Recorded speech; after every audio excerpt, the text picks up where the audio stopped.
Hey guys, so I've gotten the cabinets out of my shop and up on the walls in my kids' playroom, and now I need to make the shelves. So typically I make my shelves out of 3/4 inch plywood with a strip of solid wood covering that front edge, but since I'm really trying my best to use up scraps, I decided to try using a sheet of 1/2 inch plywood. It is maple and pre-finished on both sides, so it'll look and feel really nice inside the cabinets. And I figure none of these shelves will actually span a significant distance, and toys aren't that heavy. So, worst case scenario, if I need, I could add like a wider face frame style board to the front and the back to stiffen them up. But I'm not expecting to really have a problem. I start out by cutting everything a little bit bigger than I will actually need. This lets me break down the sheet goods with easier measurements that I'm less likely to mess up.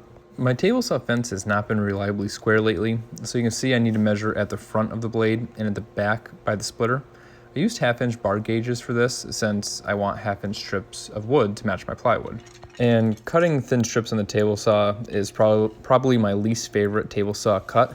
I'm not overly worried about getting cut by the blade doing this, but the chance of kickback is a lot greater. Fortunately, I've never had a problem, but I also go really slow and I take great care to watch where my workpiece and the push stick are in relation to the blade. Please leave me a comment below if you have any tips for doing this safer.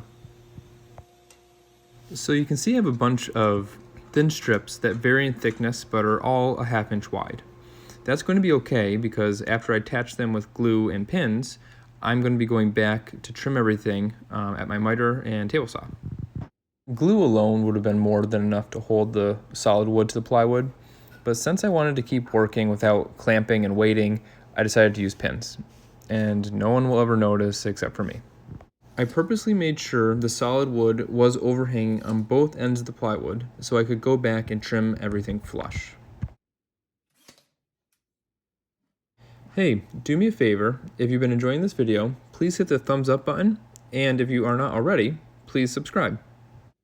Here you can see all the different shelves I've made, and now I need to cut them down to the correct size. First, I take each board back to the miter saw and trim just one edge.